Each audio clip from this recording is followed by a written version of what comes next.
Welcome to the Parable of the Vineyard Torah portion live study. My name is Adam, your host. We know that the Most High has called a people out of slumber into belief in his Son, Messiah YHWH, and to walk as he walked, obedient to the commandments.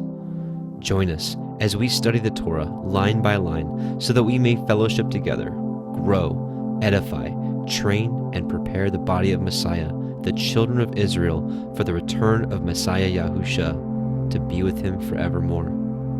O Yahuwah, open thou mine eyes, that I may behold wondrous things out of thy Torah.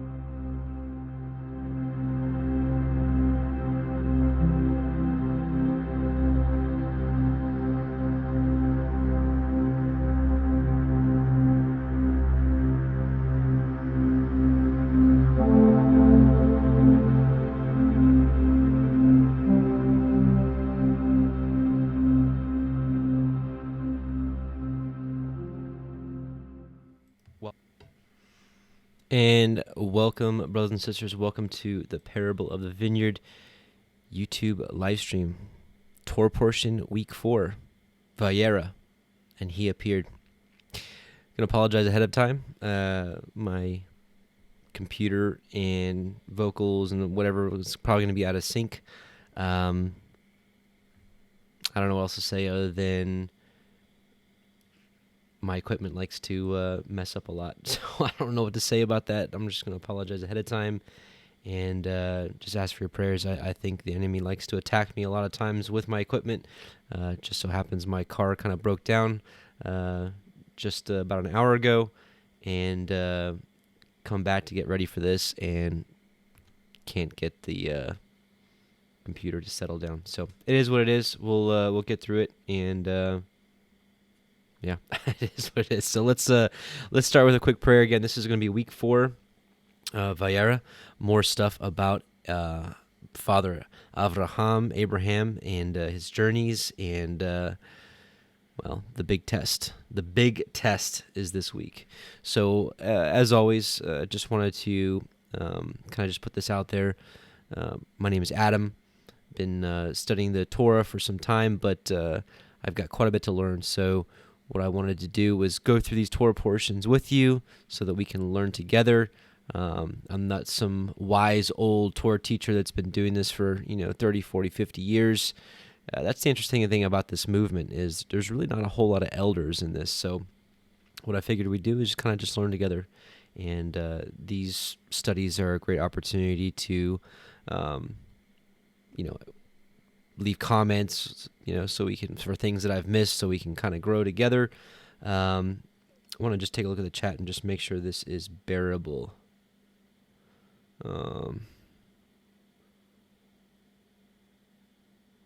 Yeah, look good, sound okay. Okay.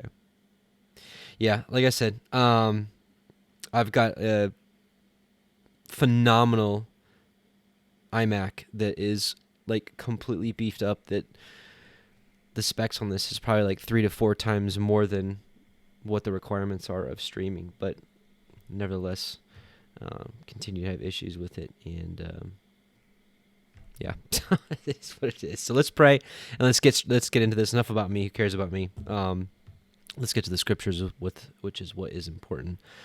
Let's bow our hearts. Heavenly Father, Abba, Yahuwah, Most High, we just come before you in Yahusha's name, your word, to which we believe in, and we want to know more about. We want to be more like him, so that we pray that you open up our eyes and our ears to the wondrous matters out of your law.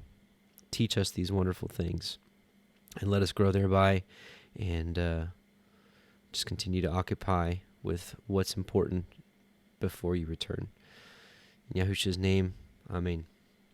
All right, brothers and sisters, we are in Genesis 18, verse 1. So let me get a screen share going. Yeah, I've already dropped, tons of frames. Okay, that is what it is. It is what it is. Genesis 18:1, and Yahuwah appeared unto him, this is Abraham, of course, in the plains of Mamre, and he sat in the tent door in the heat of the day. And he lifted up his eyes and looked, and lo, 3 men stood by him. And when he saw them, he ran to meet them from the tent door and bowed himself towards the ground. You know,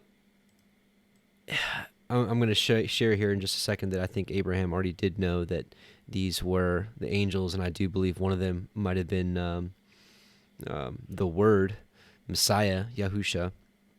And we'll see that he was actually not corrected for this. But, you know, we see in other places that Abraham bowed himself before men, like just showing like complete reverence for people, and just a humble and just showing humility. Like he did the same thing before the sons of Heth. We saw that I think last week or the week before. But in just a second, we're going to talk about the deeds of Abraham, which we're going to see right here. We're going to see actually a stark contrast between the deeds of Abraham and the deeds of evil people. And this will actually tie in quite a bit to for us in our time.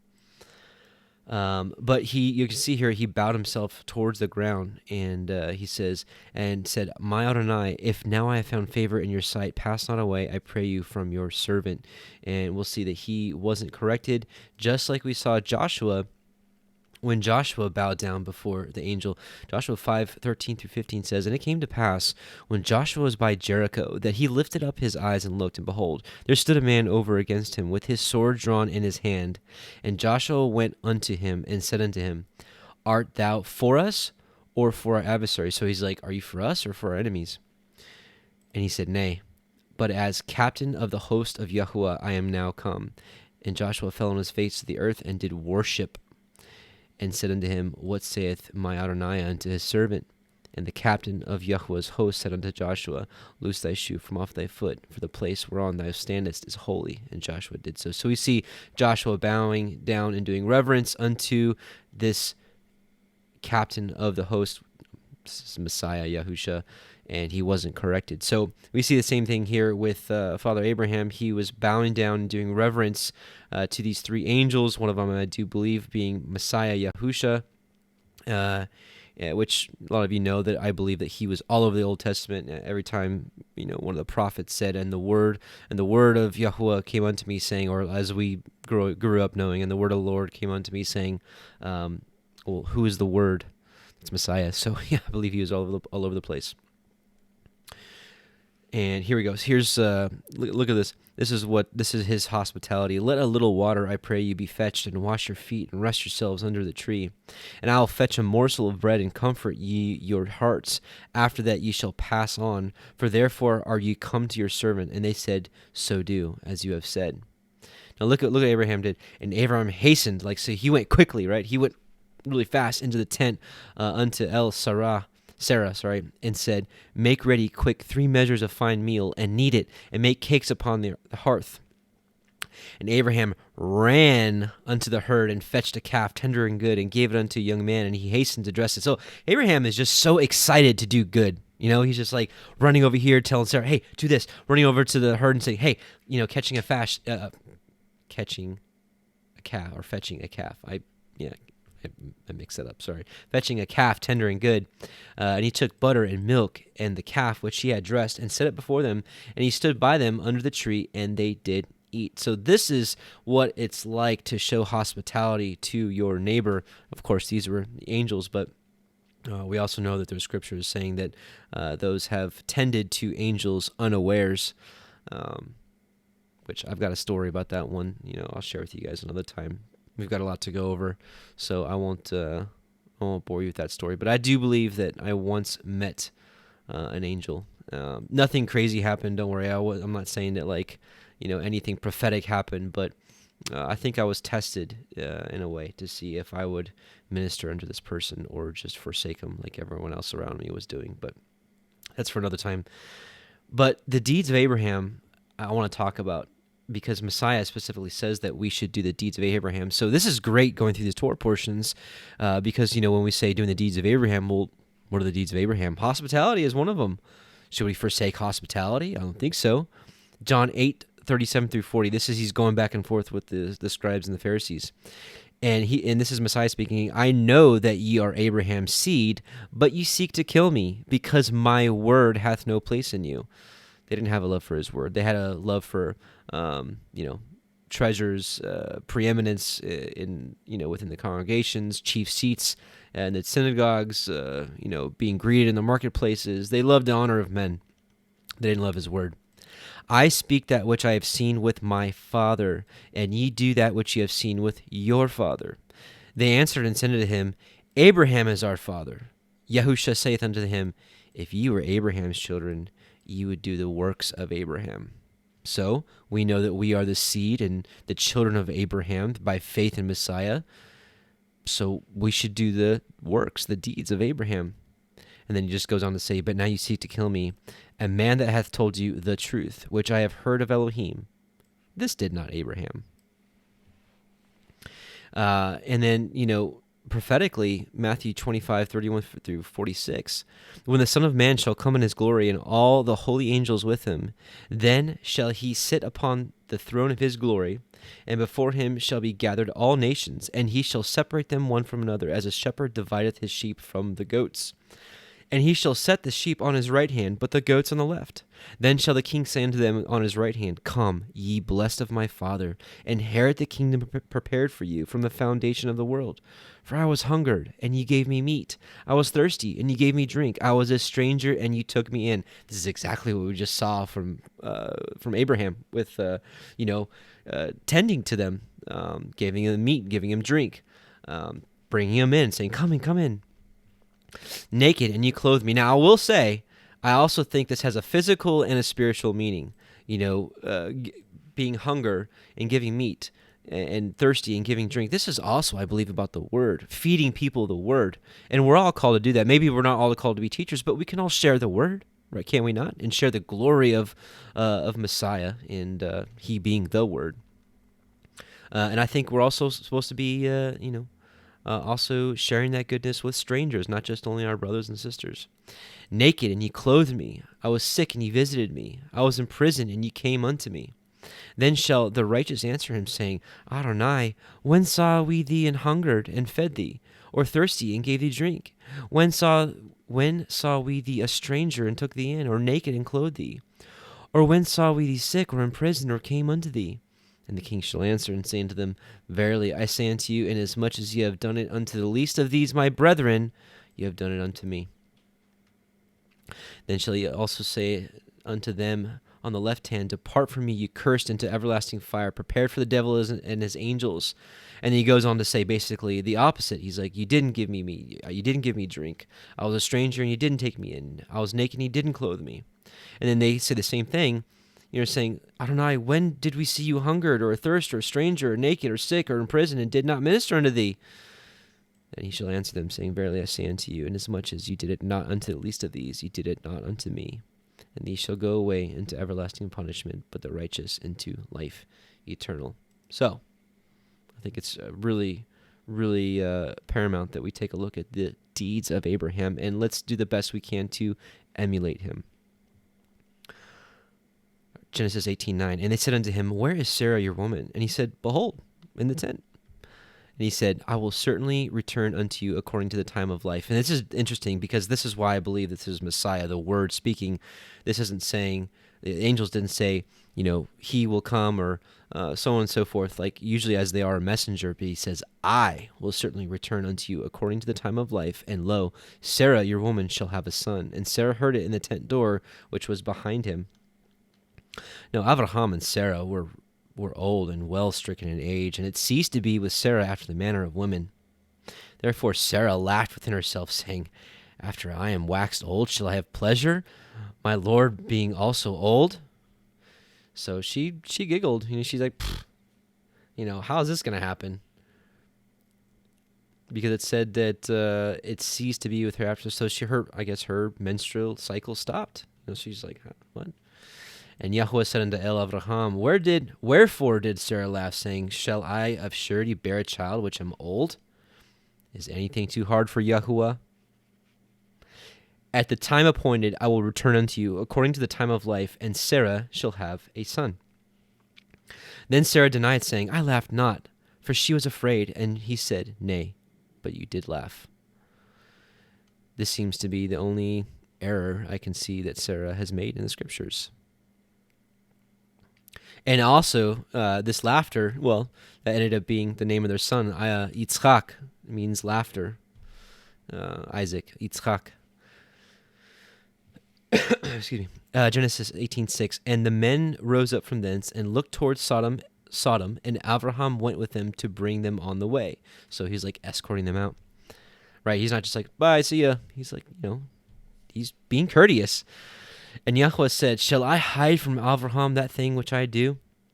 Saying that Abraham shall surely become a great and mighty nation, and all the nations of the earth shall be blessed in him. So Yeshua, which I believe is what in the Old Testament was known as Yahuwah, he's like, shall I hide what I'm about to do to Sodom from Abraham? Because he was getting ready to destroy it. For I know him, verse 19, for I know him that he will command his children and his household after him, and they shall guard the way of Yahuwah. Messiah, remember, Messiah is the way. He's the truth. He's the life. To do justice and judgment, that Yahuwah may bring upon Abraham that which he has spoken of him. And Yahuwah said, because the cry of Sodom and Gomorrah is great, and because their sin is very grievous. Let's take a look at the sins of Sodom. Let's take a look at Jasher. And we're actually going to look at Jasher 19, 3 through 10, and 25 through 44. I know we've gone over this quite a bit over the last few weeks, but listen, I really like understanding what happened. We don't get a whole lot in the 66 book canon about what Sodom really actually did. So Jasher fills in a lot of holes in this. So Jasher 19, starting at verse 3, and by desire of their forejudges, the people of Sodom and Gomorrah had beds erected in the streets of the cities, and if a man came to these places, they laid hold of him and brought him to one of the beds, and by force made him to lie in them. So this is like if a stranger comes into their town, they put him on one of these beds. And as he lay down, 3 men would stand at his head and 3 at his feet, and measure him by length of the bed. And if the man was less than the bed, these 6 men would stretch him at each end, and when he cried out to them, they would not answer him. So they're literally like trying to stretch, a person out. And if he was longer than the bed, they would draw together the 2 sides of the bed at each end until the man had reached the gates of death. So they were trying to squish him. And if he continued to cry out to them, they would answer him, saying, Thus shall it be done to a man that cometh into our land. These are evil, nasty people. And when men heard all these things that people of the cities of Sodom did, they refrained from coming there. So people were starting to hear about what happened in these cities, and they're like, I'm not going to visit anymore. And when a poor man came to their land, they would give him silver and gold, and cause a proclamation in the whole city not to give him a morsel of bread to eat. And if the stranger should remain there some days and die from hunger, not having been able to obtain a morsel of bread, then at his death all the people of the city would come and take their silver and gold which they had given to him. And those that could recognize the silver or gold which they had given him took it back, and at his death they also stripped him of his garments, and they would fight about them, and he that prevailed over his neighbor took them. They would after that carry him and bury him under some of the shrubs in the deserts, and they did all the days to anyone that came to them and died in their land. I'm going to skip this because it's a little long, but just a quick story. Eliezer, the servant of Abraham, was sent to Sodom. So Sarah actually sent him to Sodom to see Lot and inquire after his welfare. Long story short, Eliezer saw a poor man being bullied by one of the inhabitants of Sodom. The guy of Sodom actually took off his clothes, and the poor man turned to Eliezer, said, "Help me." Eliezer interceded and was trying to get the clothes back, and the guy of Sodom took a stone and bashed it over Eliezer's head, and Eliezer was bleeding copiously, it said. And then the man said, "Hey, give me of my hire for taking out the bad blood." So basically he was like, "Give me money, give me my pay for relieving you of the bad blood that was in your body." And Eliezer is like, "I'm not going to pay you because you made me bleed." And so the man of Sodom took him to the judge. The judge was like, hey, this is the custom in our land. You need to pay the man for ridding you of the blood. So Eleazar, I'm sure it came from the Most High, gave him wits about him. So Eleazar is like, all right, if this is the law of the land. So Eleazar took a stone, bashed it over the head of the judge, and he's like, basically, what you're gonna pay me, just go ahead and pay him. And he walked on out of there, and they had nothing to say, right? So that was another crazy law in Sodom. I want to show you one more little quick story. Still Jasher 19, starting in verse 25. And a poor man came into the city to seek maintenance, and he remained in the city some days. And all the people of Sodom caused a proclamation of their custom not to give this man a morsel of bread to eat until he dropped dead upon the earth, and they did so. And Paltith, the daughter of Lot, so Lot apparently had 3 daughters, which we'll show you here in a second. Paltith, the daughter of Lot, saw this man lying in the streets, starved with hunger, and no one would give him anything to keep him alive, and he was just upon the point of death. And her soul was filled with pity on the account of the man, and she fed him secretly with bread for many days, and the soul of this man was revived. For when she went forth to fetch water, she would put the bread in the water pitcher, and when she came to the place where the poor man was, she took the bread from the pitcher and gave it to him to eat. So she did many days. And all the people of Sodom and Gomorrah wondered how this man could bear starvation for so many days.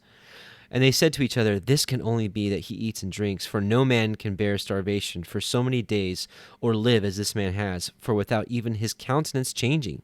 And 3 men concealed themselves in a place where the poor man was stationed, to know who it was that brought him bread to eat. And Paltith, the daughter of Lot, went forth that day to fetch water, and she put bread into her pitcher of water, and she went to draw water by the poor man's place, and she took out the bread from the pitcher, and gave it to the poor man, and he ate.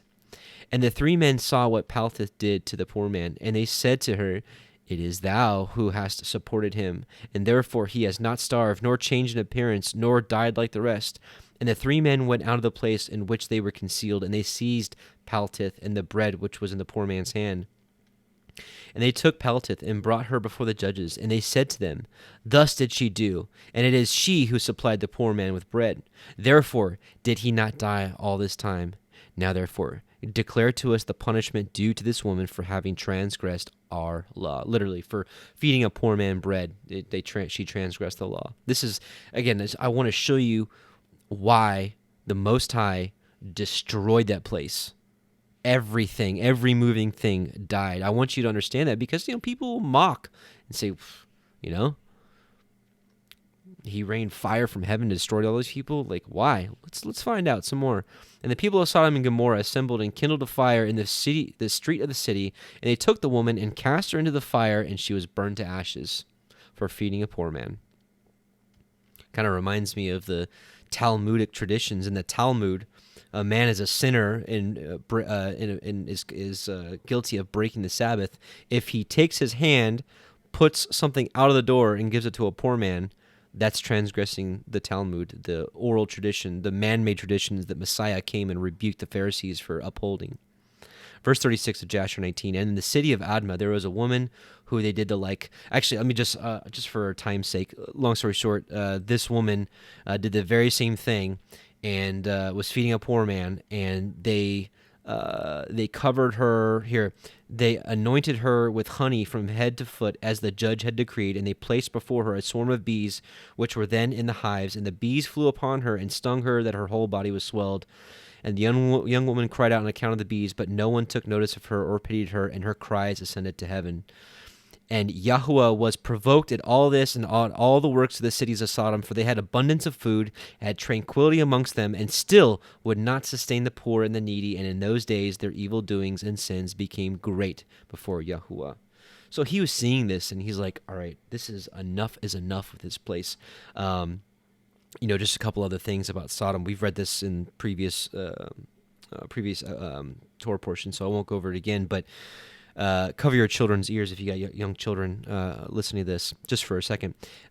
4 times a year, they would have a festival, and at this festival, basically men gave their wives and daughters to their neighbors to have intercourse with them. And they did this because they would receive someone else's daughters and wives. And it was just a big ORGY. So that was another thing.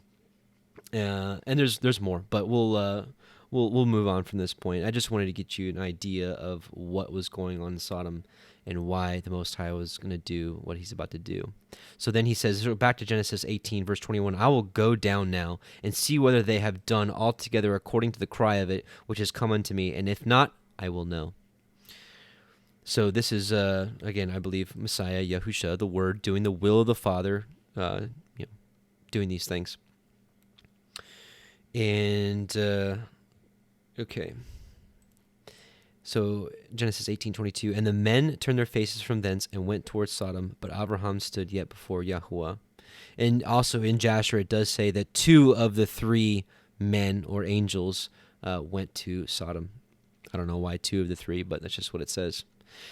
And Abraham drew near and said, will you also destroy the righteous with the wicked? Perchance there be 50 righteous within the city. Will you also destroy and not spare the place for 50 righteous that are therein? So even though Abraham knew that there was just utter wickedness in this place, he's still praying, for the city on account of the righteous. And he said, that be far from you to do after this manner, to slay the righteous with the wicked, and that the righteous should be as the wicked. That be far from you. Shall not the judge of all the earth do right?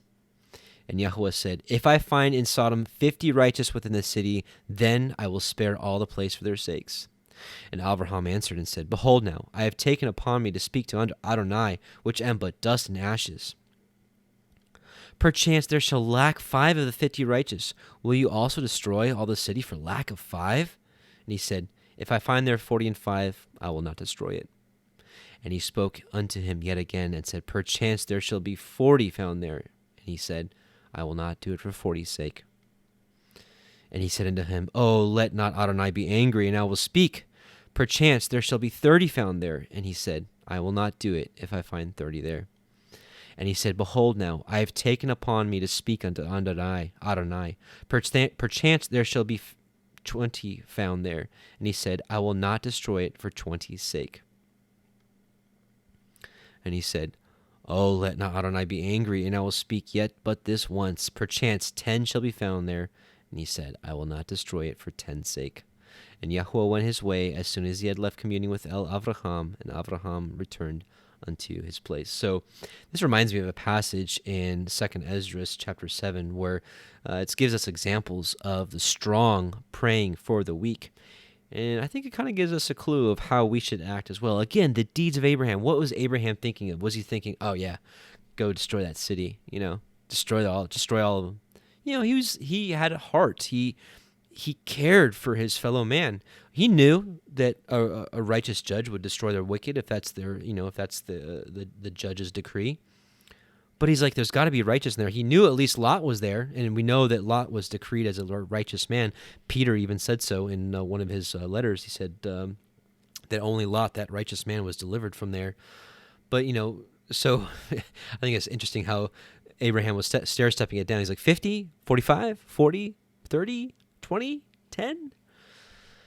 I think we should be the same way in our prayers, we see that the Most High can be reasoned with. There's been several other times where through prayer, he's changed his mind. He said, okay, all right, I see what you've presented before me, and okay. So let's take a look at that passage in 2 Esdras. For those of you that don't know, 2 Esdras is a book that was included in the 1611 King James, the 1599 Geneva, and many other scriptures. Messiah himself quoted it directly in 2 Esdras 1.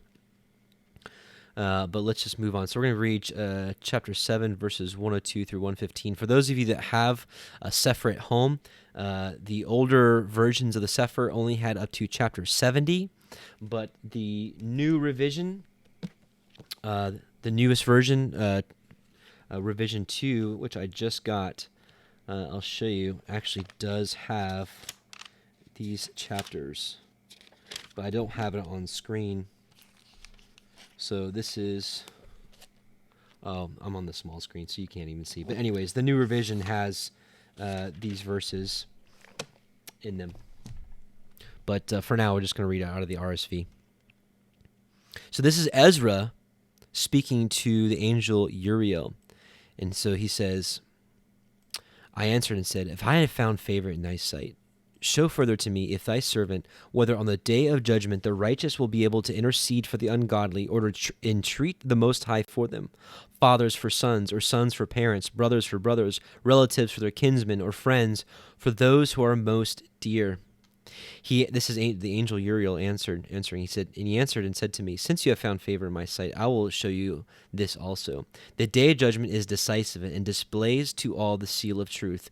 Just as now a father does not send his son, or a father or son his father, or a master his servant, or a friend his dearest friend to be ill, or sleep, or to eat, or to be healed in his stead, so no one shall ever pray for another on that day, neither shall any lay a burden on another, for then everyone shall bear his own righteousness and unrighteousness. So this gives us an idea that when that day comes, that's it. No more. No more prayer, no more interceding for others, no more praying on behalf of the weak or those that need prayer. So we have to remember that prayer is our biggest weapon. And I'm talking to myself too. I could really use some more prayer time and be more effective in prayer. So I'm talking to myself too. So we have to realize that we do have time now to pray for others. Obviously Messiah is the one that intercedes, but we can pray that he does these things, praying for the ungodly to entreat them for the Most High, or for our fathers or sons or parents or relatives, friends. So we should use this time wisely while we have it. But let's go on to the point I wanted to make. I answered and said, how then do we find that first Abraham prayed for the people of Sodom, which we just read about? So it's the strong praying for the weak, right? And Moses for our fathers who sinned in the desert. We saw that Moses continually prayed for the people that just kept going astray. And Joshua after him for Israel in the days of Achan. Achan was the man that stole the gold and other treasures from Jericho when they were told not to.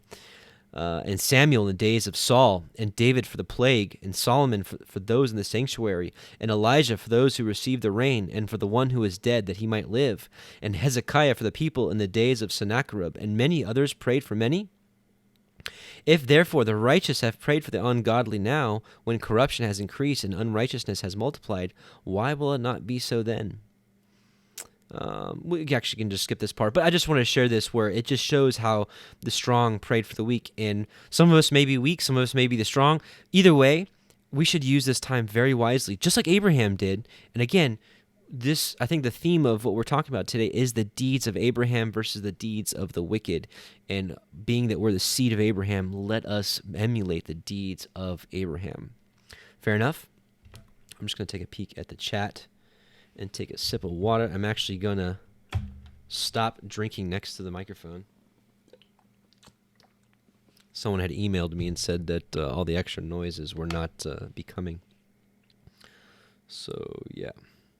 Which I appreciate. I actually appreciate hearing these kind of things so I don't annoy anybody. Okay, I don't see anybody complaining. What's going on, Sister Cloud9, Timothy Graff, Psalm 119, Sister Camilla? Good to see you all. Windfeather, Joyce Lassiter, Sister Joy, Dave, Debbie, and Kaylee. Is it Kylie or Kaylee? Kaylee. Good to see you all. I know you all miss Alan. So do I. I still miss him. Okay, so let's move on, and we are in chapter 19 now. Ooh, this is going to take me a while. I got a lot to go over still. I should probably speed it up a little bit. Okay, so Genesis 19:1, and there came two angels of Sodom at evening, and Lot sat in the gate of Sodom, and Lot, seeing them, rose up to meet them, and he bowed himself with his face toward the ground. And again, in Jasher, it specifically says 2 out of those 3 angels went to Sodom. So Lot is in the gate of Sodom, and he meets these angels, right? And he bowed himself with his face toward the ground, just like Abraham did. And he said, behold now, my lords, turn in, I pray you, into your servant's house, and tarry all night, and wash your feet, and ye shall rise up early, and go on your ways. And they said, nay, but we will abide in the street all night. So we see, again, Lot learned a few things from Abraham, and he's being hospitable to them as well. Same things. And he pressed upon them greatly, and they turned unto him, and entered into his house. And he made them a feast, and did bake matzah, unleavened bread, and they did eat. And I thought this was kind of interesting that it specifically said that he baked matzah, unleavened bread, and they did eat. And it is interesting that they eat the matzah the evening before the escape in the morning, just like we see in the Exodus account, right? The Passover before they escape Egypt. So kind of, I may be reaching there, but I just thought it was interesting. But before they lay down, the men of the city, even the men of Sodom, compassed the house round, both old and young, all the people from every quarter. And they called unto Lot and said unto him, Where are the men which came into you this night? Bring them out to us, that we may know them. This is a sexual connotation, to know them. Just like we see, Adam knew his wife, and they can see, And Lot went out at the door unto them, and shut the door after him. And said, so Lot goes outside, shuts the door behind him, right? And he says, I pray you, brethren, do not so wickedly. Behold now, I have 2 daughters which have not known man. Let me, I pray you, bring them out unto you, and do ye to them as is good in your sights. Only unto these men do nothing, for therefore came they under the shadow of my roof. So there's a lot of speculation about this. People saying, how can Lot be a righteous man when he's offering his daughters? And, there's a couple things to say here. First of all, I think Lot also knew that they were angels, and so, maybe he's like, hey, better my daughters than these angels, but that's not really what I'm thinking. I think he knew. That's one concept, but I think he really actually knew that these men were really overcharged with homosexuality, and nothing would satisfy them until they had these 2 men. So I think that was like a ploy to actually upset them, which it worked. We'll see right here. It actually worked. And they said, stand back. And they said again, this one fellow, they're talking about Sodom, came in to sojourn, and he will need to be a judge. In another version, it says, now he wants to be a judge. Now we will deal worse with you than with them. So it turned their anger from, turned their whole,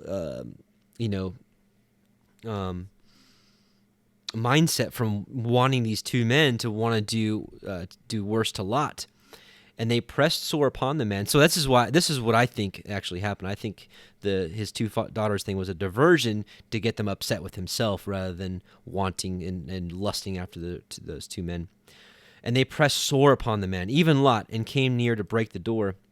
But the men put forth their hand and pulled Lot into the house and shut the door.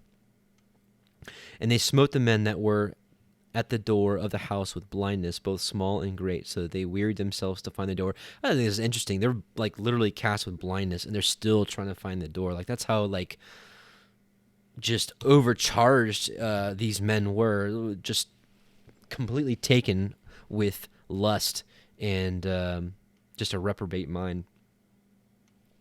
And the men said unto Lot, Have you here any besides? Son-in-law and your sons and your daughters and whosoever you have in the city, bring them out of this place. And I thought this was interesting too, because we see that Lot said that his 2 daughters never knew man, that they were virgins, but we see that they actually have husbands. Actually, we'll see that here, in verse 14. Actually, so I'll keep reading. For we will destroy this place, because the cry of them is waxen great before the face of YHWH, and YHWH has sent us to destroy it. So I believe that Messiah was with these 2 angels, and Messiah went, and these 2 angels went on to Sodom. And Lot went out and spoke unto his sons-in-law, right, which married his daughters. So I found a friend on this one. I reached out to Rob Skiba, and I'm like, hey, what's up with this? He tends to think, and I agree with him, that maybe they were betrothed, maybe they were engaged, maybe they weren't actually married yet. Otherwise, I don't know why his 2 daughters would still be virgins. So Lot went out and spoke unto his sons-in-law, which married his daughters, and said, Up, get you out of this place, for YHWH will destroy this city. But he seemed as one that mocked unto his sons-in-law, so they thought he was crazy. And when the morning arose, the angels hastened Lot, and saying, Arise, take your woman and your 2 daughters which are here, lest you be consumed in the iniquity of the city. So they're like, Go, let's go. And while he lingered, so Lot was like, da da da da. He was like lingering around. The men laid hold upon his hand, so like they grab him, and upon the hand of his woman, and upon the hand of his 2 daughters, Yahweh being merciful unto him, and they brought him forth and set him without the city. So, like again, he was kind of lollygagging. They're like, come on, let's go. It reminds me actually of the snatching away that we see in Revelation 12 with the man-child, which I do believe is the end times remnant of Israel, the 144,000. And so let's read this real quick. Revelation 12:5. And she brought forth a man-child who was to rule all nations with a rod of iron, and her child was caught up unto Elohim and to his throne. So let's look at this word caught up. This is the Greek word harpazo. This is what people like to call the rapture, the taking away. So this word harpazo. Oh, whoops! What am I doing? Why is this? Okay, let's zoom out a little bit. So this word harpazo means to catch up, to take by force, to catch away, to pluck, to catch, to pull, to seize, to carry off by force, to seize on, to claim oneself eagerly, to snatch out or away. So I can see right here where it says, while he lingered, the men laid hold upon his hand and upon his woman, and they brought him out. So it just kind of reminds me, and I believe that's going to happen for those that have faith and keep his commandments, those that are righteous before him. I believe that we will also be taken out of the way, per se. But anyways, I thought that was pretty interesting. So it was Genesis 19:7, and it came to pass when they had brought them forth abroad that he said, "Escape for your life, look not behind you, neither stay in all the circle of the the Jordan River. Escape to the mountain, lest you be consumed." So they said specifically, "Look not behind you, don't turn around." And Lot said unto them, "Oh, not so, my Adonai. Behold now, your servant has found grace in your sight, and you have magnified your mercy, which you have showed unto me in saving my life. And I cannot escape to the mountain, lest some evil take me, and I die. Behold now, this city is near to flee unto, and it is a little one. Oh, let me escape thither. Is it not a little one? And my soul shall live." So I don't know why, but Lot didn't want to flee to the mountains. He wanted to flee to a city. Maybe he's just more comfortable in a city. I don't know. Maybe he didn't want to dwell in the wilderness. I'm not too sure. And he said unto them, "See, I have accepted you concerning this thing also, that I will not overthrow this city which you have spoken. Make haste, escape thither, for I cannot do anything till you are come thither." Therefore the name of the city was called Zoar. And this is interesting too. The angels could not bring destruction until the righteous was taken out of the way. End time stuff. Hello.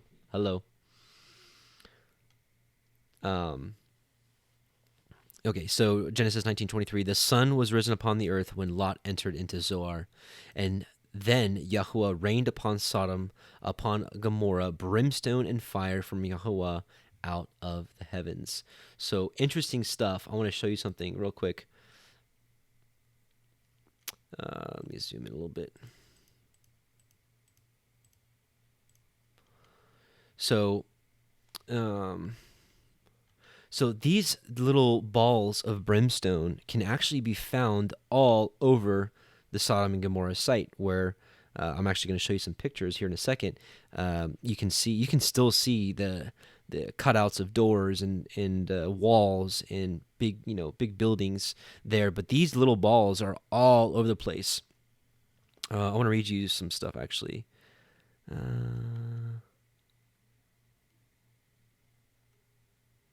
Where is it?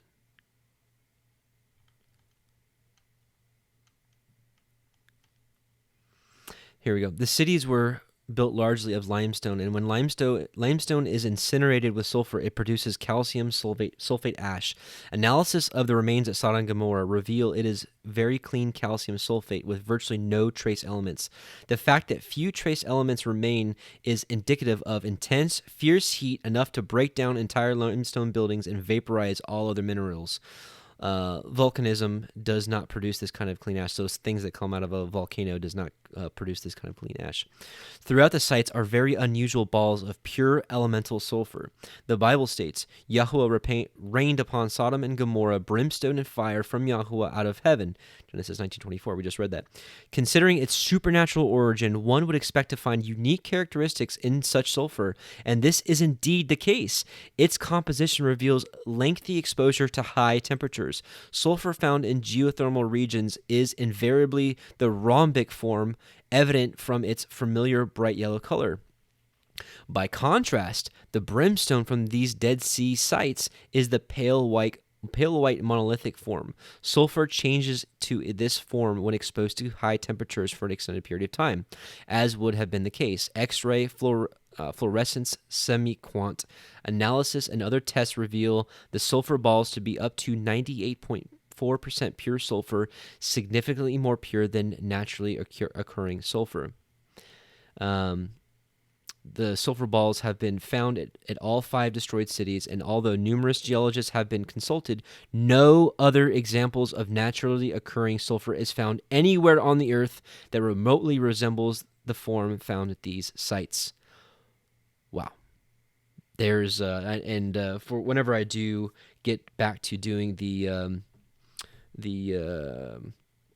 video for non-believers, the documentary that I want to do that can show your average atheist or agnostic that you can prove the scriptures are true just by what we can find in our earth. This is one of those proofs. Let me show you a couple of these pictures. Pretty interesting stuff, actually. You can actually still see the outlines of buildings that was, like we saw, that was encased by the sulfur. You can still see structures. You can still see like doorways and windows where windows would have been. That's not a good picture. I don't know why I clicked on that.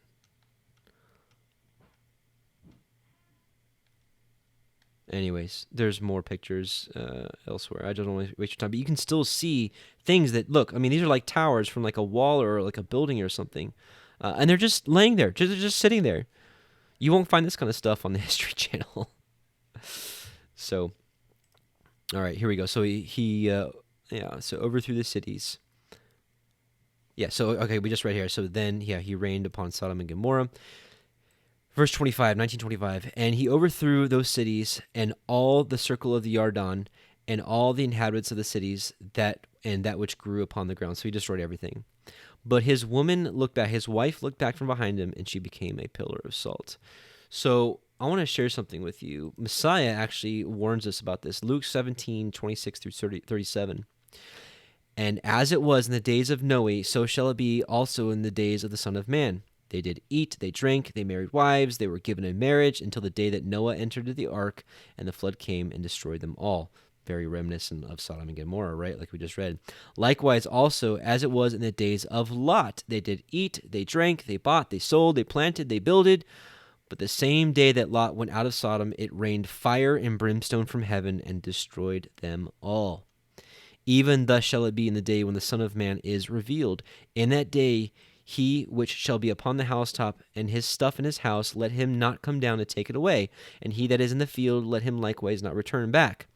Remember Lot's wife. This is like a specific instruction. So I'm taking this literally. So when that day happens and we're gathered, or however this works, remember Lot's wife. Let those words echo in your mind. Don't turn back. I'm sure we'll get instructions, right? Don't turn back, right?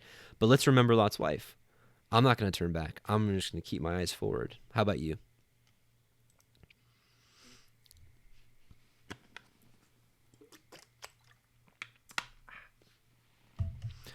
Whosoever shall seek to save his life shall lose it, and whosoever shall lose his life shall preserve it. I tell you, in that night there shall be 2 men in one bed, the one shall be taken, and the other shall be left. 2 women shall be grinding together, one shall be taken, the other left. 2 men shall be in the field, the one shall be taken, and the other left. And they answered and said to him, Where, Adonai? And he said unto them, Wheresoever the body is, thither will the eagles be gathered. Interesting stuff. So remember Lot's wife from Messiah. And Abraham got up early, so 19:27. And Abraham got up early in the morning to the place where he stood before Yahuwah, and he looked toward Sodom and Gomorrah, and toward all the land of the circle of the Yarden, and beheld, and lo, the smoke of the country went up as the smoke of a furnace. And it came to pass, when Elohim destroyed the cities of the circle of the Yarden, Elohim remembered Abraham, and sent Lot out of the midst of the overthrow, when he overthrew the cities in which Lot dwelt. Oops. And Lot went up out of Zoar and dwelt in the mountains. So it was weird because he's like, I don't want to dwell in the mountain. I want to dwell in the city. And then he leaves the city and goes into the mountain. So kind of interesting. And his 2 daughters with him, for he feared to dwell in Zoar, and he dwelt in a cave, he and his 2 daughters. And the firstborn said unto the younger, Our father is old, and there is not a man in the earth to come in unto us after the manner of all the earth. Come, let us make our father drink wine, and we will lie with him, that we may preserve seed of our father. And they made their father drink wine that night. And the firstborn went in and lay with her father. And he perceived not when she lay down, nor when she arose. And it came to pass on the morrow that the firstborn said unto the younger, Behold, I lay yesternight with my father. Let us make him drink wine this night also, and go in and lie with him, that we may preserve seed of our father. And they made their father drink wine that night also. And the younger arose and lay with him. And he perceived not when she lay down, nor when she arose. Thus were both of the daughters of Lot with child by their father. And the firstborn bore a son, and called his name Moab, the same as the father of the Moabim, the Moabites, unto this day. And the younger, she also bore a son, and called his name Ben-Ami, the same is the father of the children of Ammon, unto this day. So, again, the scriptures say that Lot was a righteous man.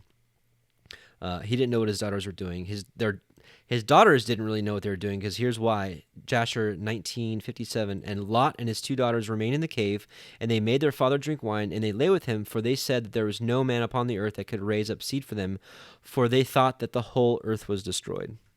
So that's what their thinking was. That's how it happened, and that's all there is to it. All right, chapter 20. How are we doing on time? Okay. And Abraham journeyed from thence toward the country of the Negev, and dwelt between Kadesh and Shur, and sojourned in Gerar. And Abraham said of Sarah his woman, She is my sister. And Abimelech, king of Gerar, sent and took Sarah, the king of Gerar. This is Philistia. Philistia.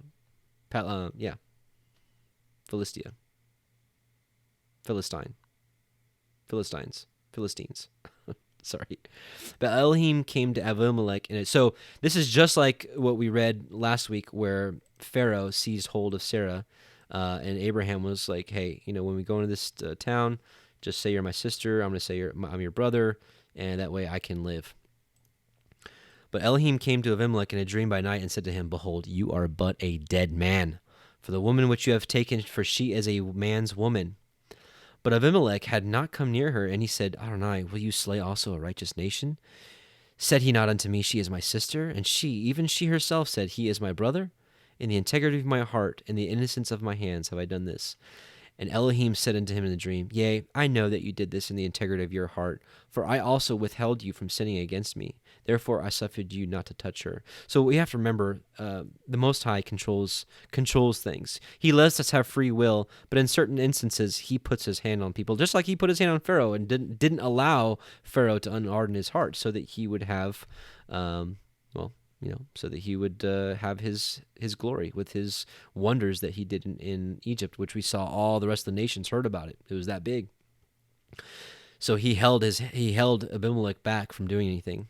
Now therefore restore this man his woman, for he is a prophet, and he shall pray for you, and you shall live. And if you restore her not, know that you shall surely die, you and all that are yours. Therefore Abimelech rose early in the morning, and called all his servants, and told all these things in their ears, and the men were sore afraid.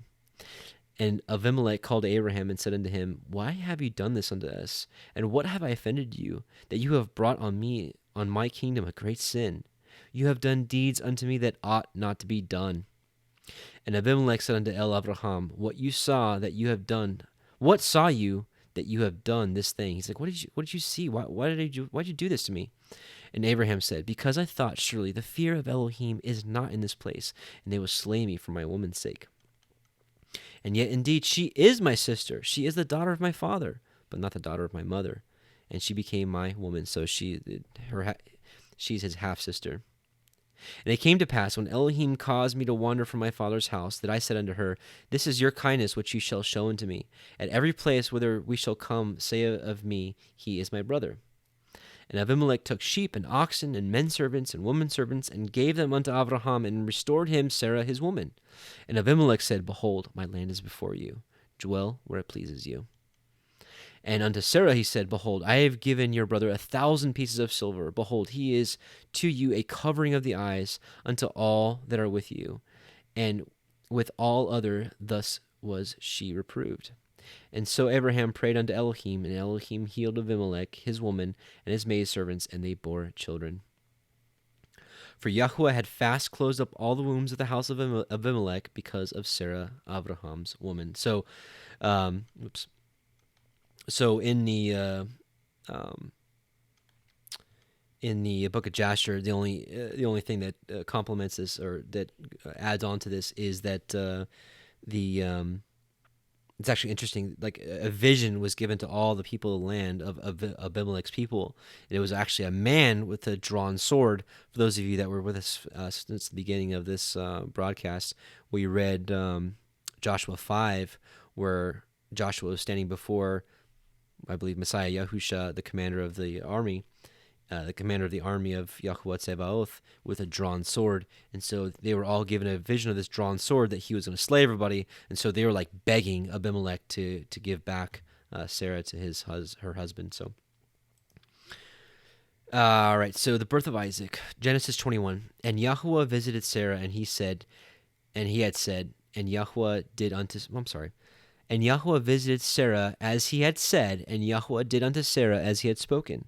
For Sarah conceived and bore Abraham a son in his old age, at the set time of which Elohim had spoken to him. And Abraham called the name of his son that was born unto him, whom Sarah bore him, Yitzchak, Isaac. And Abraham circumcised his son Yitzchak, being 8 days old, as Elohim had commanded him. And Abraham was 100 years old when his son Yitzchak was born unto him.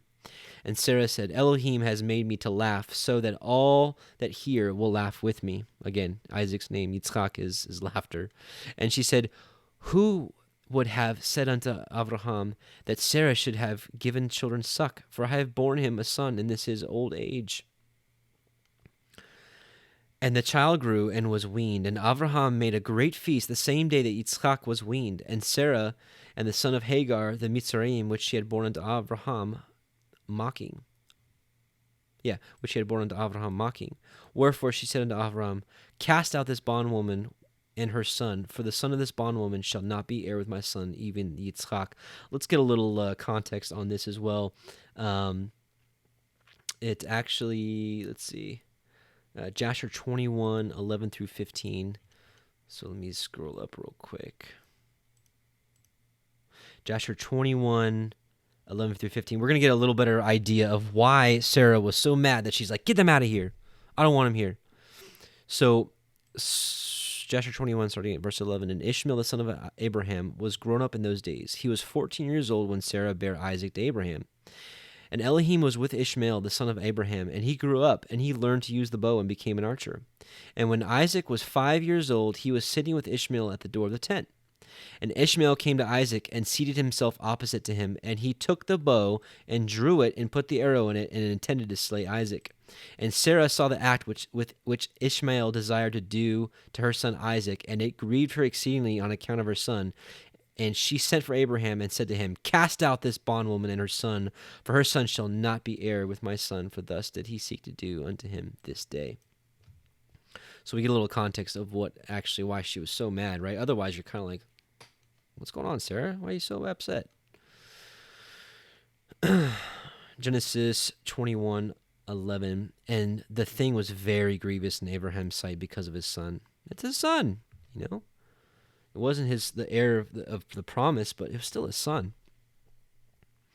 And Elohim said unto Abraham, Let it not be grievous in your sight because of the lad, and because of your bondwoman, and all that Sarah has said unto you. Hearken unto her voice, for in Yitzchak shall your seed be called. So I actually want to take a look at Jubilees as well.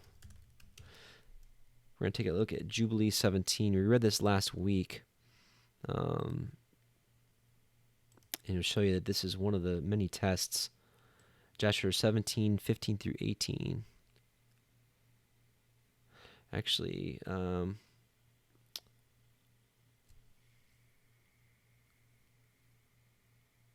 where is it here?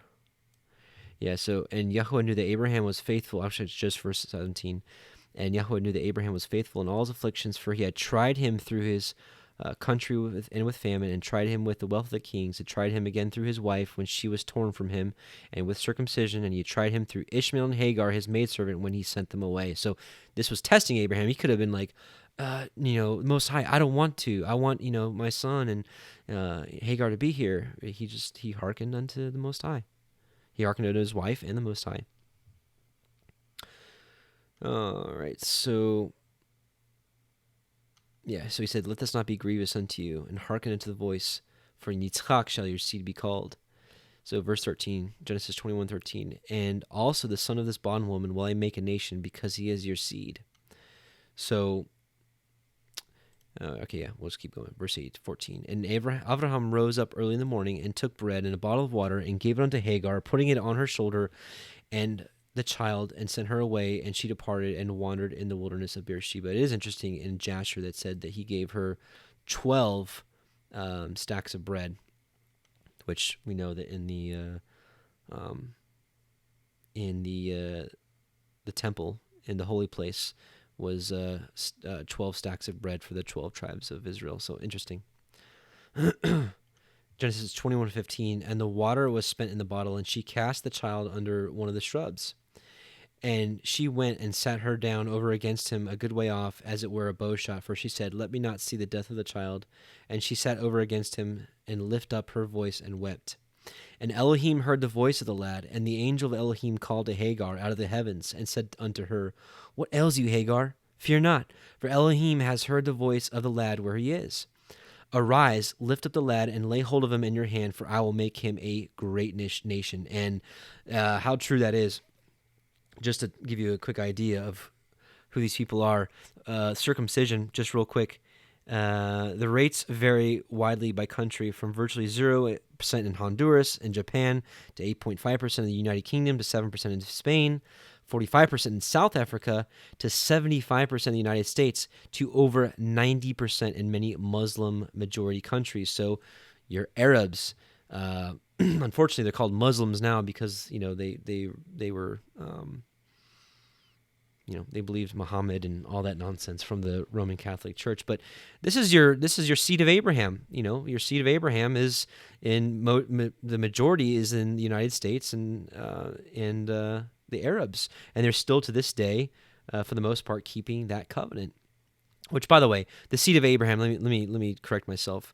I believe a lot of the offspring of the lost 10 tribes does live in the United States and elsewhere, but the true seed of Abraham are those that believe in Messiah Yahusha and walk as he walked and follow him, keeping his commandments and seeking after the Torah. So, but he did make Ishmael a great nation. Just to give you an idea, just look at the numbers. The Arab world, population 423 million. That's a great nation. That's a huge nation. So it came true. Genesis 21:19, and Elohim opened her eyes, and she saw, this is Hagar's eyes, and she saw a well of water, and she went and filled the bottle with water and gave the lad to drink. And Elohim was with the lad, and he grew and dwelt in the wilderness and became an archer. And he dwelt in the wilderness of Paran, and his mother took him a woman out of the land of Mitzrayim, Egypt. And it came to pass at that time that Abimelech and Pichol, the chief captain of his host, spoke unto Abraham, saying, Elohim is with you in all that you do. Now therefore swear unto me here by Elohim that you will not deal falsely with me, nor with my son, nor with my son's son, but according to the kindness that I have done unto you, you shall do unto me, and the land wherein you have sojourned. And Abraham said, I will swear.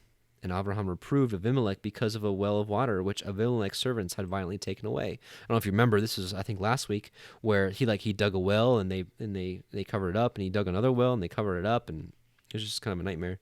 So finally Abraham's like, hey, since we're making a covenant, let me tell you about this. And Abimelech said, I know not who has done this thing, neither did you tell me, neither did I yet I hear of it, but today. And Abraham took sheep and oxen and gave them to Abimelech, and both of them cut a covenant. And Abraham set 7 ewe lambs of the flock by themselves. And Abimelech said unto Abraham, what mean these 7 ewe lambs which you have set by themselves? And he said, for these 7 ewe lambs shall you take out of my hand, that they may be a witness unto me that I have dug this well. Wherefore he called that place Beersheba, because they swore both of them. Thus they cut a covenant at Beersheba. Then Abimelech rose up, and Pichol, the chief captain of his host, and they returned into the land of the Pelishtim. This is Palestine, or Philistia. Palestina. Many names. And Abraham planted a grove in Beersheba, and called thereon the name of YHWH Elohim. And Abraham sojourned in Pelishtim's land many days. And there was actually one other deed of Abraham I wanted to show you, actually. It talks about this grove. It's in Jasher 22:11-13. And Abraham planted a large grove, so this is what we're talking about here. Abraham planted a grove in Beersheba. Hang on. And Abraham planted a large grove in Beersheba, and he made it to 4 gates facing the 4 sides of the earth, and he planted a vineyard in it, so that if a traveler came to Abraham, he entered any gate which was in the road, and remained there, and ate and drank, and satisfied himself, and then departed. For the house of Abraham was always open to the sons of men that passed and repassed, who came daily to eat and drink in the house of Abraham. And any man who had hunger and came to Abraham's house, Abraham would give him bread, that he might eat and drink and be satisfied. And any one that came naked to his house he would clothe with garments, as he might choose, and give him silver and gold, and make known to him YHWH, who had created him in the earth. And thus did Abraham all of his life. So this is the deeds of Abraham, brothers and sisters, in stark contrast to the deeds of Sodom and all other wickedness. And this is what we saw with Messiah, I was hungry and you gave me meat. I was thirsty and you gave me drink. I was naked and you clothed me. And, he's also evangelizing, telling people of the greatness of the Most High. Hallelujah. Okay, last part. Genesis 22. And it came to pass after these things that Elohim did try Abraham, and said unto him, Abraham. And he said, behold, here am I. And he said, take now your son, your Yachid, this is your beloved son, Yitzchak, whom you love, and get you into the land of Moriah, and offer him there for a burnt offering upon one of the mountains which I will tell you of. And Abraham rose up early in the morning, and saddled his ass, and took 2 of his young men with him, and Yitzchak his son, and clave the wood for a burnt offering, and rose up, and went unto the place of which Elohim had told him. Then on the 3rd day Abraham lifted up his eyes, and saw the place afar off. And Abraham said unto his young men, abide ye here with the ass, and I and the lad will go yonder and worship, and come again to you. And Abraham took the wood of the burnt offering, and laid it upon Yitzchak his son. And he took the fire in his hand, and with a knife, and went both of them together. And Yitzchak spoke unto Abraham his father, and said, my father. And he said, here am I, my son. And he said, behold the fire and the wood, but where is the lamb for a burnt offering? And Abraham said, my son, Elohim will provide himself a lamb for a burnt offering. So they went both of them together. And they came to the place which Elohim had told of him. And Abraham built there an altar, and laid the wood in order, and bound Yitzchak his son, and laid him upon the altar of the wood. And Abraham stretched forth his hand, and took the knife to slay his son. And the angel of YHWH called unto him out of the heavens, and said, Abraham, Abraham. And he said, here am I. And he said, lay not your hand upon the lad, neither do you anything unto him. For now I know that you fear Elohim, seeing that you have not withheld your son, your Yachid, your beloved son, from me. Wow, that's a test, brothers and sisters. That is a test. And I want to show you where this came from. A lot of people put this on the Most High. This is Jubilee 17. And it came to pass, is it Jubilee 17, verse 15? And it came to pass in the 7th week, in the 1st year thereof, in the first month in this Jubilee, on the 12th of this month, that there were voices in heaven regarding Abraham, that he was faithful in all that he told him, and that he loved Yahuwah, and that in every affliction he was faithful. And the prince, Mastema, this is Satan, came and said before Elohim, Behold, Abraham loves Isaac his son, and delights in him above all things else. Bid him offer him as a burnt offering on the altar, and thou wilt see if he will do this command, and thou wilt know if he is faithful in everything wherein thou dost try him. So this came from Satan, and this is actually also confirmed in Jasher, verse 22, starting at verse 40. And Isaac, the son of Abraham, was growing up in those days, and Abraham his father taught him the way of Yahuwah, to know Yahuwah, and Yahuwah was with him. And when Isaac was 37 years old, Ishmael his brother, when Isaac was 37, Ishmael his brother was going about with him in the tent. And Ishmael boasted of himself to Isaac, saying, I was 13 years old when Yahuwah spoke to my father to circumcise us, and I did according to the word of Yahuwah, which he spoke to my father. And I gave my soul unto Yahuwah, and I did not transgress his word, which he commanded my father. And Isaac answered Ishmael, saying, Why dost thou boast to me about a little bit of thy flesh which thou didst take from thy body, concerning which Yahuwah commanded thee? As the Lord liveth, the Elohim of my father Abraham, if Yahuwah shall say unto my father, Take now thy son Isaac, and bring him up an offering before me, I would not refrain, but I would joyfully accede to it. And Yahuwah heard the word that Isaac spoke to Ishmael, and it seemed good in the sight of Yahuwah, and he thought to try Abraham in this matter. And the day arrived when the sons of Elohim came and placed themselves before Yahuwah, and Satan also came with the sons of Elohim before Yahuwah. This is just like we saw in Job. And Yahuwah said unto Satan, Whence comest thou? And Satan answered Yahuwah and said, From going to and fro in the earth, and from walking up and down in it. And Yahuwah said unto Satan, What is thy word to me concerning all the children of the earth? And Satan answered Yahuwah and said, I have seen all the children of the earth who serve thee and remember thee when they require anything from thee. So like when people are in need, they serve him and they serve the Most High. And when thou givest them the thing which they require from thee, they sit at ease and forsake thee and remember thee no more. This honestly happened to the children of Israel so many times. Hast thou seen Abraham, the son of Terah, who at first had no children, and he served thee and erected altars to thee wherever he came, and he brought up offerings upon them, and he proclaimed thy name continually to all the children of the earth? And now that his son Isaac is born unto him, he has forsaken thee.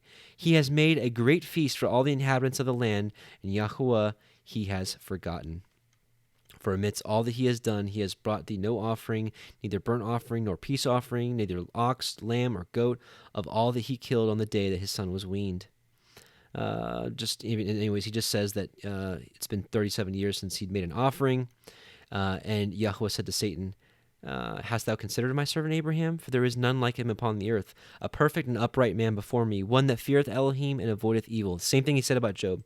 As I live, were I to say unto him, Bring up Isaac thy son before me, he would not withhold him from me. Much more, if I told him to bring him up a burnt offering before me from his flock or herds. And Satan answered Yahuwah and said, Speak then now unto Abraham as thou hast said, and thou wilt see whether he will not this day transgress and cast aside thy word. So we see a couple different views of this, but it gives us really good context to understand why really Abraham was tried in this extreme manner. And Abraham lifted up his eyes and looked, and behold, behind him a ram caught in the thickets by his horns. And Abraham went and took the ram and offered him up for a burnt offering in the stead of his son. And Abraham called the name of that place YHWH. The people say Jehovah Jireh. As it is said to this day, but no, that's not true. YHWH. As it is said to this day, in the mount of Yahuwah shall it be seen. And this is actually Mount Moriah, where a couple things happen, actually. So we see in Genesis 22, 1 through 4, this is where Abraham was told to sacrifice. Then a little bit later, David, after receiving a prophetic word from Gad, his prophet, selected the future site of the temple on Mount Moriah, and he actually bought this from the Jebusites for 15 pounds of gold. This is the same place, Mount Moriah. And then for Solomon, Elohim chose Solomon, David's son, to build a temple Solomon determined to build a great temple to honor Elohim and began building it on the threshing floor of Arana, the Jebusite, the site David had previously purchased, which was on Mount Moriah. And then Messiah Yahusha, another important historical event that took place near Jerusalem and Mount Moriah, was the crucifixion. So what's the common thread here? What common thread links Abraham's experience on Mount Moriah, the Israelites, the offering of sacrifices there, and Yahusha's crucifixion? On the mountain site he had chosen, Elohim provided a substitute for sacrificing Isaac. The Jews offered sacrifices to Elohim as a substitutionary way to receive forgiveness of sins, and Yahusha took our sins upon himself and died as a sacrificial lamb. Hallelujah. That's awesome. Only the Most High, our Elohim who we serve, can weave something like that together. And the angel of Yahuwah called unto Avraham out of the heavens the second time and said, By myself I have sworn, says Yahuwah, for because you have done this thing and have not withheld your son, your Yahid, your beloved, that in blessing I will bless you, and in multiplying I will multiply your seed as the stars of heaven, and as the sand which is upon the seashore, and your seed shall possess the gate of his enemies. And in your seed shall all the nations of the earth be blessed, because you have obeyed my voice. So Abraham returned unto his young men, and they rose up and went together to Beersheba, and Abraham dwelt at Beersheba. And it came to pass after these things, that it was told Abraham, Behold, Milcah, she has also borne children unto your brother Nahor.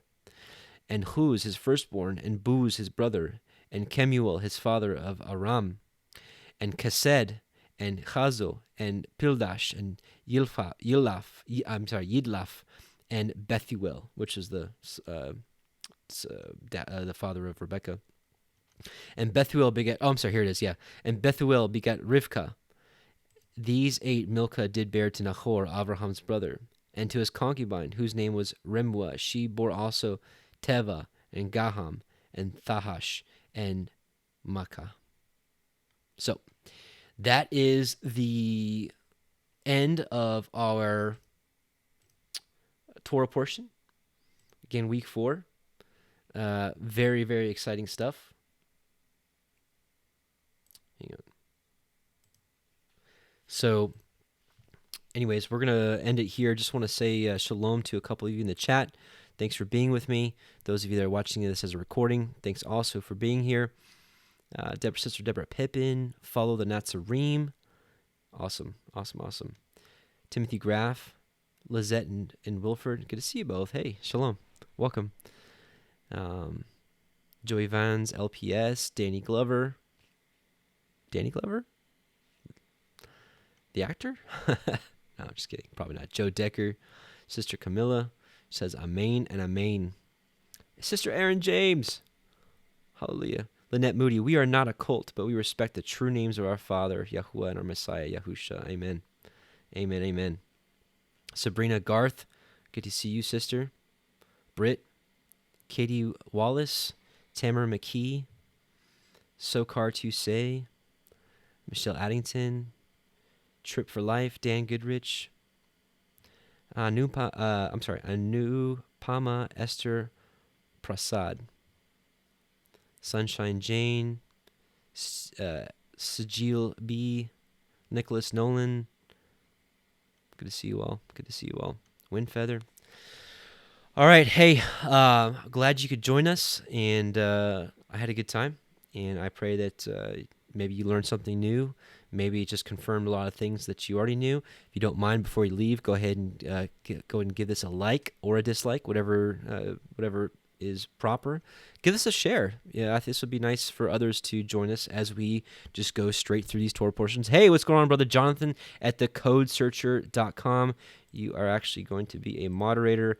I just started watching your stuff, bro. I know we've known each other for a while, but just haven't had a lot of time. But I watched the 3 Witnesses video. A awesome video. You guys check out thecodesearcher.com. Brother Jonathan is doing some anointed work, and maybe in the future, Brother Jonathan, we ought to have you on here and maybe even talk about that teaching. That was that was anointed. And in that video, actually, Brother Jonathan talks about what's the gospel? You know, a lot of people will say, a lot of modern dispensationalists will read 1 Corinthians 15, whatever that is, and just say it's all about just Messiah dying, resurrecting, and that's it. Not so. There's a lot more to it. And Brother Jonathan actually did a great job on that video. So take a look at just thecodesearcher.com. I need to put him as one of the recommended channels now. I'm going to do that as well. Supremely impressed with that video, and when I do have more time, I'm going to take a look at some of your other videos, brother. But supremely impressed. Praise Yah for what you put out there. I will actually try to remember and put a link in the description box, and maybe even pin a comment for that video. But gonna run for now, brothers and sisters. Love you very much, and let's actually pray real quick. Let's bow our hearts. Heavenly Father, Abba, Yahuwah, Most High, we just come before you in Yahusha's name, and we just praise you and thank you.